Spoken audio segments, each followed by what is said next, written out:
नवी दिल्ली इथं होणाऱ्या 26 जानेवारीच्या प्रजासत्ताक दिनाच्या कार्यक्रमासाठी जालना जिल्ह्यातील दांडेगावचे शेतकरी बळीराम भाऊराव लहाने यांना राष्ट्रपती भवनाकडून विशेष निमंत्रण मिळालं आहे. पंतप्रधान कुसुम सोलर योजनेचे लाभार्थी म्हणून त्यांना हे निमंत्रण प्राप्त झालं आहे. या योजनेअंतर्गत मिळालेल्या सौर पंपामुळे आता रात्री शेतात जाण्याची गरज राहिली नसून दिवसा शेतीसाठी पाण्याचं नियोजन करता येतं, असं बळीराम लहाने यांनी सांगितलं आहे.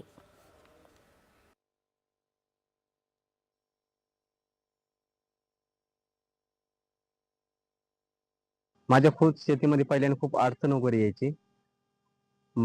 धान्य वगैरे पेरले तर पाण्याची वगैरे अडचण राहायची. लाईन वगैरे टायमावर मिळत नव्हती.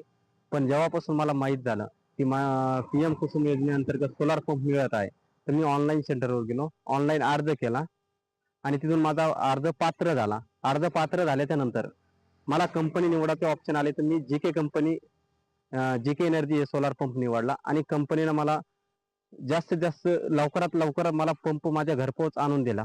मला राष्ट्रपती भवनातून निमंत्रण पत्रिका आली.